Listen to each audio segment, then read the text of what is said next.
Hey there everybody, welcome to another live stream. I know we've had rather a few this week, but that's obviously because I've been on the road. I am yet again physically distant from other people, so I don't need to worry so much about wearing a mask right now. But I did want to discuss something with you all that some of you have been asking, and that's, are you going to be getting a buyback for your Chevrolet Bolt EV? For those who don't know, Chevrolet is currently allowing people in some US states to request that their cars be purchased back by Chevrolet because of the battery issues involving 2017 through 2019 Chevrolet Bolt EVs. There's a problem with the battery packs in these cars that has led to some of them catching fire. The fires have occurred while the car has been in a full state of charge or near full state of charge, and that's been very disturbing for a lot of people. And frankly, I wouldn't want my car catching fire. I mean, that's like the worst thing you could possibly have happen, right? Your car is your method of transportation, and nobody wants your car going up in flames. Not only is it dangerous, but it also means that you don't have any trust in your car. If there's something that's that major a problem wrong with your car, you want it to be fixed. You want it to be made better. So I'm just loading the chat on here so I can see what you are all saying while we are live streaming. Anyway, short story of this is that Chevrolet is now offering buybacks for Bolt EVs in certain US states, not in others, where consumer law protection exists. And people are posting online about their buybacks. People are getting far above market retail value for their Chevrolet Bolt EVs. Some of them are being successful and are getting the buyback, and they're very happy. They're going on to either buy a new Chevrolet Bolt, one that doesn't have the same battery pack and the same issues, or they're going and buying something different. And a lot of people, especially people who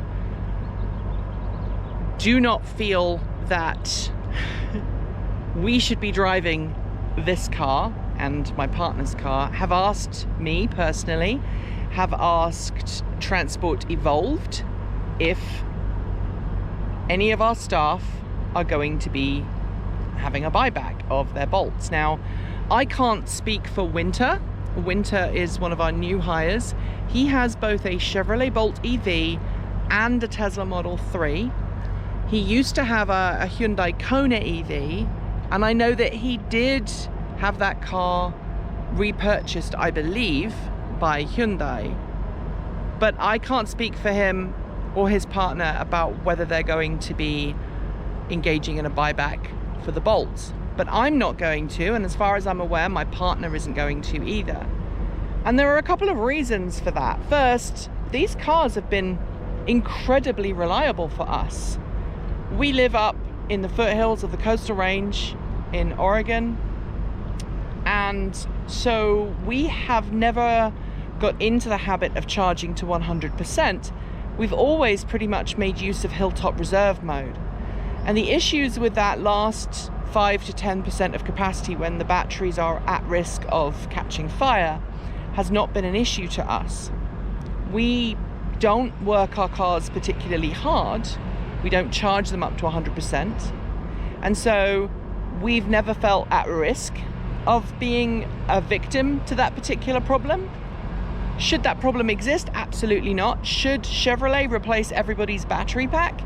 Yes. I've been on record several times saying that I feel that Chevrolet should replace everybody's battery pack, no questions asked, just like Hyundai's doing right now with the Kona Electric. And I hope that General Motors or Chevrolet, whichever way you want to look at it, it's the same company, decides to change their attitude towards the battery. Because right now, what we're expecting is a further software update that fixes the risks. I don't know if it will. I'm doubtful of that, but I'm still not getting the car purchased back because this car meets my needs. The 5% of battery state of charge that I don't have access to anymore has not proven a problem on this trip. It hasn't proven a problem on a long distance trip, because when you are rapid charging these cars, you don't rapid charge beyond about 80%. If you do, you're stood here for extended periods of time, waiting for the rapid charging to do its thing. When you get to about 80% state of charge, the charging slows down so much that you're better off just driving to the next charging station and trying to keep your car between that 20 to 80% state of charge. If you go below 20%, then you encounter problems like I did a couple of nights ago when one of the charging stations I was visiting was under some construction work, and so the entire Electrify America charging stations were offline. Now that was unusual. I will take blame for that because I didn't check on the Electrify America app. I was using a third-party route planner. But additionally, even then, I was able to get up the road to the next charging station the next morning and it was all fine.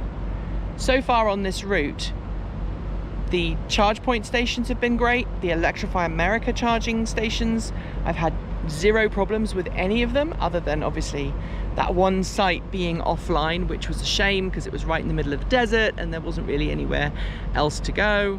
Not really the desert, the high plateau. Don't really know what to call that part. The bum whatever middle of nowhere. How about that? I nearly swore on the stream. The other reason why I don't want to have this car purchased back is it is better the devil I know than the devil I don't. This car is one that I've modified slightly. As you know, I've got a tow hitch on the back there. And I've driven getting close to 60,000 miles in it. The battery degradation on this car is unbelievable. When the 60 kilowatt hour nominal battery pack of the Chevrolet Bolt was installed, I believe it had a usable capacity of 57 kilowatt hours. This car right now still has 56.4 kilowatt hours of remaining capacity, which means it's lost very little in the way of capacity. My charging, I think, is completed. Let's go and have a look. Not yet. We're at 77%. I've added 93 miles of range and I have 5 minutes remaining. No, do not stop charging. I must have waved it close enough to the screen that it thought I was trying to stop it from charging. In addition to obviously not feeling that this battery problem is something that worries me, in feeling that the car itself has been very reliable, then there's the hassle of going through switching the car and getting used to a new car. Additionally, I want to be as sustainable as I possibly can with this car. Now, does that mean I don't want to change anything about it? No. If Chevrolet or General Motors comes around and says, we've got a new battery pack we want to put in your car, I'd say yes, absolutely, put it in. I would much rather you fix this problem with hardware rather than software. But other than that, I don't intend to get rid of this car for a considerable amount of time because it's been so darned reliable. We've got one with nearly 90,000 miles on the clock. This one's got nearly 60,000 miles on the clock. And the other thing to bear in mind is that my wife's car, which has, nearly 90,000 miles, still has very minimal degradation. If you compare that to what we had with our Nissan Leafs, and we had 2 Nissan Leafs, both of which showed significant battery degradation by 60, 70, 80,000 miles. And with the most recent Leaf we had, by the time we got to 80,000 miles, we'd lost 3 capacity bars. We were struggling to do 50 miles in the winter. This car is still delivering, and so I don't see a reason to change that.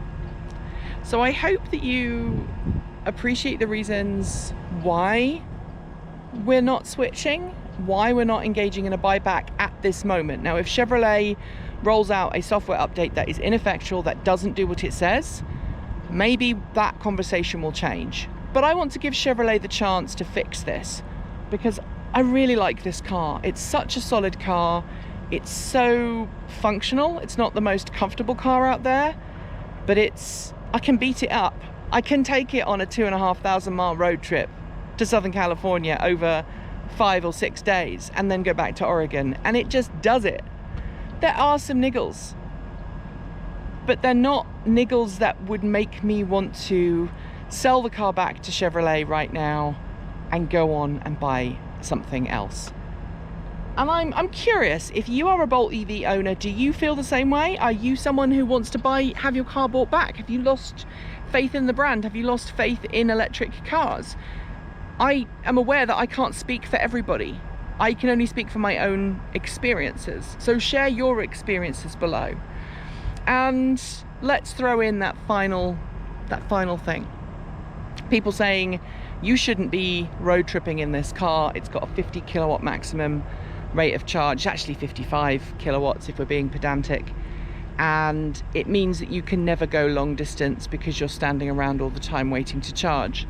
This is the first time on this trip that I've stood here for more than about 20 minutes.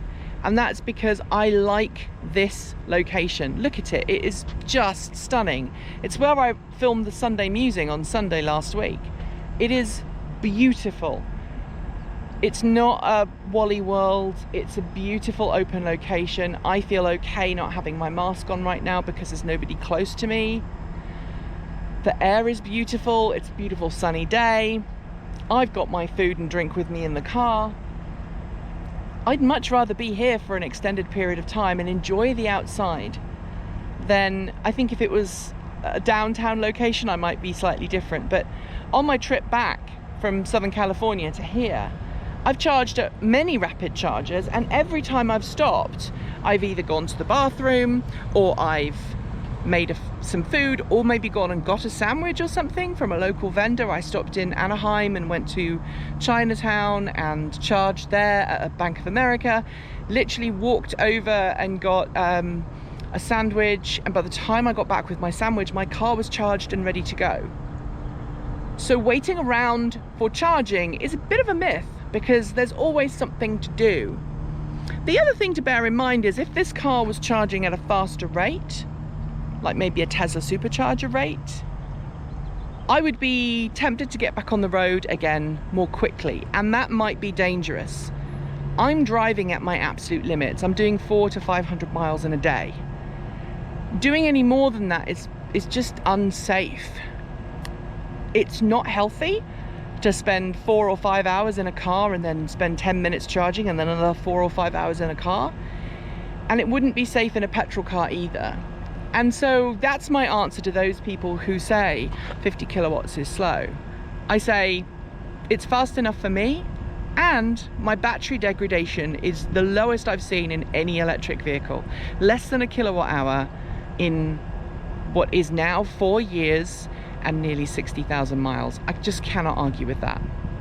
Thanks for watching. I hope that you enjoyed this live stream. I haven't been able to read your comments, I'm afraid, sorry. But I will be back in the studio next week. I'm going to be taking a couple of days off because I'm absolutely beat. I know you're all really excited. Yes, we went to Aptera. Yes, we went to Lucid, or rather I did. I say we because I'm used to saying we when talking about Transport Evolved, because it is a team of wonderful people. But on this trip it has just been me. So I went to Aptera. I rode in an Aptera Alpha prototype. It has some serious performance. I rode in a Lucid Beta prototype, which feels as good, if not better, than the current Model S, and it's not even finished yet. And I also did something which I'm not allowed to talk about yet until Earth Day. So I had a wonderful time. Thank you for helping making this trip possible. Thank you for being patient and not complaining about the content, because I know this is something we need to work on, and it's something that the team are going to be working on to make sure that when I'm away there's still content. But I'm going to enjoy the rest of my drive.